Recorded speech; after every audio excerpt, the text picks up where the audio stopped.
Assalamualaikum warahmatullahi wabarakatuh. Halo sahabat excellent semuanya, pada video kali ini saya akan kembali membahas tentang cara menentukan nilai stasioner beserta dengan jenis stasionernya. Dan video ini saya buatkan untuk menjawab pertanyaan dari sahabat excellent yang menanyakan tentang, kita baca dulu pertanyaannya. Ini ada dari Genji Ora yang menanyakan tentang mau tanya Kak, cara menentukan jenis stasionernya yang benar yang mana? Apakah dengan cara lihat koefisien atau dengan melihat hasil fx-nya gitu ya. Nah, di sini saya jelaskan melalui contoh soal. Di sini ada soal katanya diketahui fungsi fx sama dengan x kuadrat ditambah 6x ditambah 8. Tentukan yang A adalah nilai stasionernya, yang B adalah koordinat titik stasionernya, dan yang C adalah jenis stasionernya. Oke, kita jawab untuk yang pertama, menentukan nilai stasioner. Nah, sahabat excellent, kalian harus ingat lagi bahwa suatu fungsi akan mencapai nilai stasioner jika turunan pertama fungsi tersebut besar, maksudnya sama dengan 0 gitu ya. Jadi kalau kita tuliskan, f aksennya atau turunan pertama dari x itu harus sama dengan 0.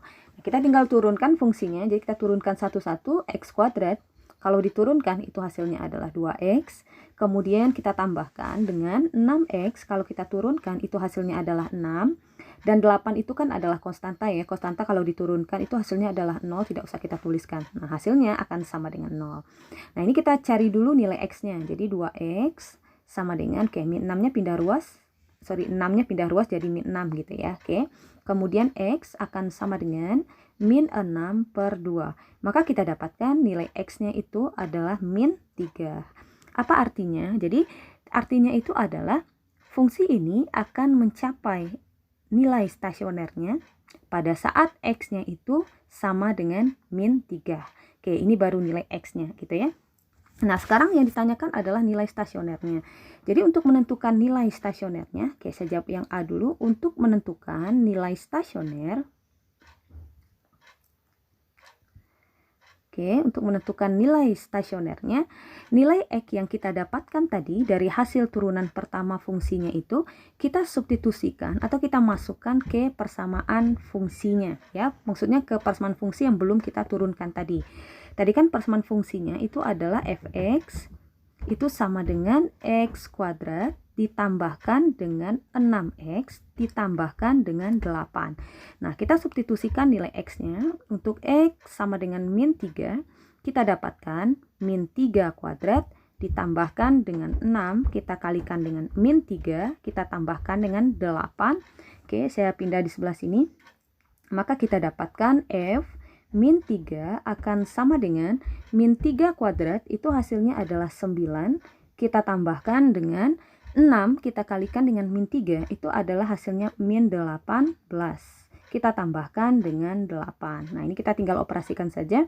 Maka f min 3 hasilnya adalah 9. Kita tambahkan dengan min 18, kita tambahkan dengan 8, itu hasilnya adalah min 10 gitu ya. Maka kita dapatkan f untuk x-nya adalah min 3, 9 kalau dikurang 10 itu hasilnya adalah min 1. Nah, di sini dari hasil nilai fungsinya itu kita dapatkan ketika x-nya sama dengan min 3, maka nilai stasionernya itu adalah min 1 ya. Jadi kalau saya tuliskan nilai stasionernya, nah, itu adalah min 1 kalau yang ditanyakan adalah nilai. Nah, sekarang yang B yang ditanyakan itu adalah koordinat titik stasionernya. Untuk menentukan koordinat titik stasionernya, kita tulis dulu ya, B koordinat titik stasioner.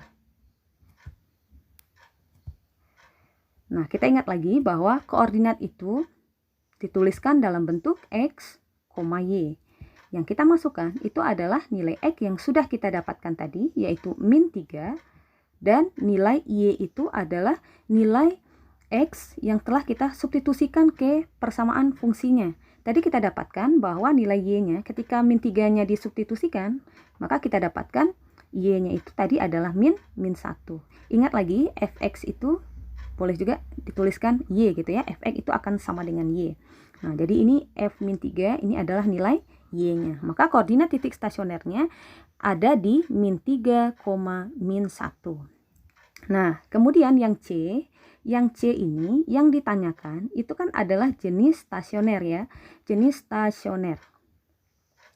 Nah, di sini letak pertanyaannya. Kalau pada video saya yang sebelumnya, saya menjelaskan bahwa untuk menentukan jenis stasionernya cukup dilihat dari koefisien X kuadratnya. Ini khusus ya.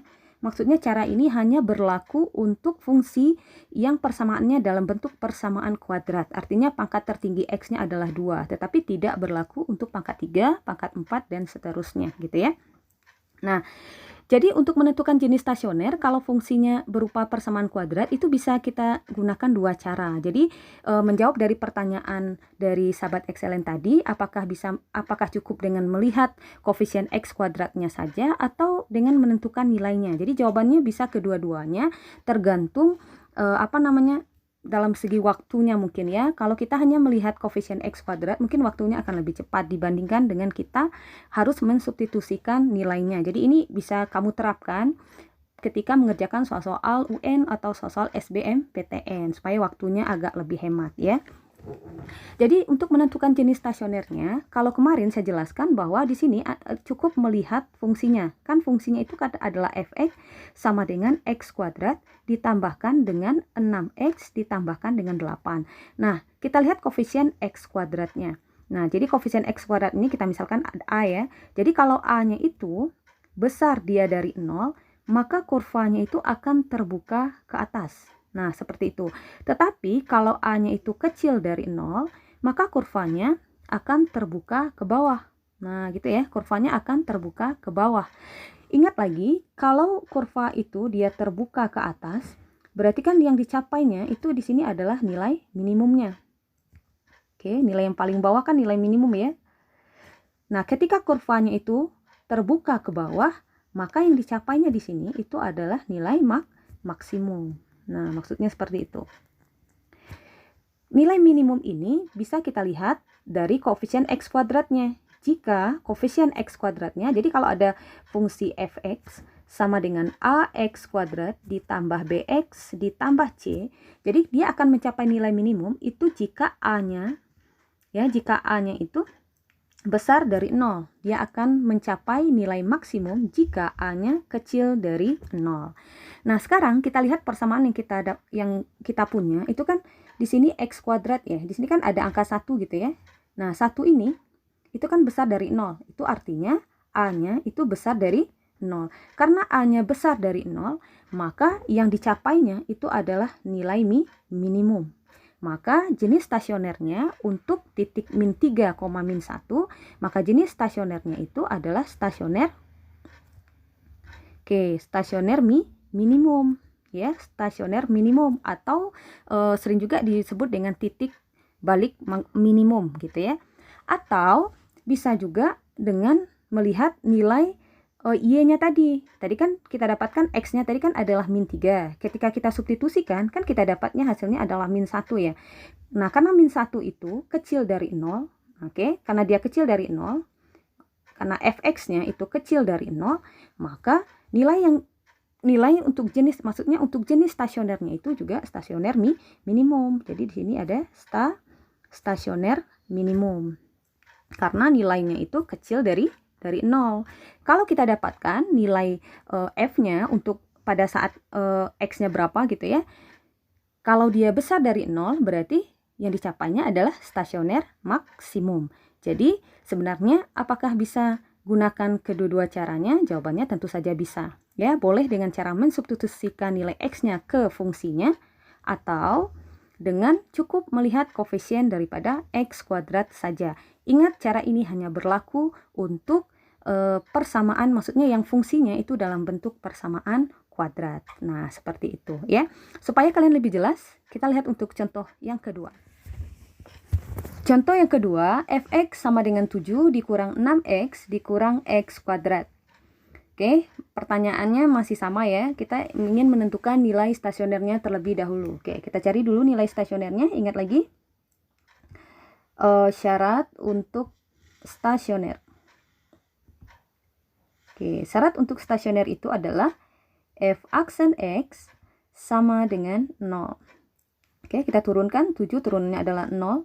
Turunan dari min 6x itu turunannya adalah min 6. Turunan dari min x kuadrat itu adalah min 2x. Akan sama dengan 0. Ya, maka nilai x, oke, kita tinggalkan x-nya, min 2x akan sama dengan, 6-nya pindah ruas jadi 6.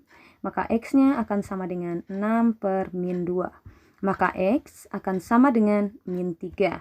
Jadi pada saat x sama dengan min 3, dia akan mencapai titik stasionernya di x sama dengan min 3 gitu ya. Nah, sekarang jika kita ingin menentukan jenis stasionernya, ada dua cara yang bisa kita lakukan. Yang pertama yaitu hanya dengan melihat koefisien daripada x kuadratnya, atau dengan cara memasukkan nilai x ke fungsinya sehingga didapatkan hasilnya. Seperti itu ya. Oke, kita coba cara dengan mensubstitusikan nilai x yang kita dapatkan ke persamaan fungsinya. Oke, kita coba ya. Fx sama dengan 7 dikurang 6x dikurang x kuadrat. Oke, kita masukkan nilai x yang sudah kita dapatkan tadi. Untuk f min 3, maka kita dapatkan 7 ya. Atau ini tadi sama juga dengan y ya. Fx itu juga sama juga dengan nilai y-nya. Oke, saya tuliskan dulu biar lebih jelas ya. Oke. Fx itu sama juga dengan y atau sama juga dengan f untuk x min 3 tadi ya. Karena x-nya min 3 kita ganti jadinya adalah 7 dikurangkan 6. Kita ganti x-nya adalah min 3. Kita kurangkan dengan min 3 kuadrat. Maka kita dapatkan hasilnya itu adalah y sama dengan f min 3 yang nilainya adalah 7. Kita kurangkan dengan 6 kita kalikan dengan min 3 itu adalah min 18. Kemudian kita kurangkan dengan min 3 kuadrat itu adalah 9. Oke, kita selesaikan maka hasilnya itu adalah 7. Kita tambahkan dengan 18, kita kurangkan dengan 9. Maka hasilnya adalah 7, 18 kalau kita kurang 9 itu hasilnya adalah 9. 7 ditambah 9 itu adalah 16. Nah, karena hasil yang kita dapatkan itu adalah besar dari 0, jadi fx-nya itu besar dari 0, maka jenis stasionernya itu adalah berjenis stasioner maksimum ya, stasioner maksimum atau sering juga disebut dengan titik balik maksimum ya, titik balik maksimum.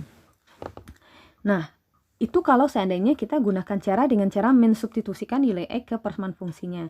Atau kalau kalian ingin lebih cepat, kalian cukup melihat koefisien daripada x kuadratnya. Kalau di sini kita lihat koefisien daripada x kuadratnya itu kan adalah min 1 ya. Min 1 itu kecil dari 0. Karena min 1 itu kecil dari 0, maka kurvanya nanti akan terbuka ke bawah seperti ini. Nah, karena kurvanya terbuka ke bawah, nah ini sudah bisa kita lihat nilai yang dicapainya itu adalah nilai balik maksimum atau stasioner maksimum. Jadi kesimpulannya adalah kalian boleh gunakan kedua caranya, baik dengan memperhatikan nilai koefisien dari x kuadratnya atau mensubstitusikan nilai x ke persamaan fungsinya.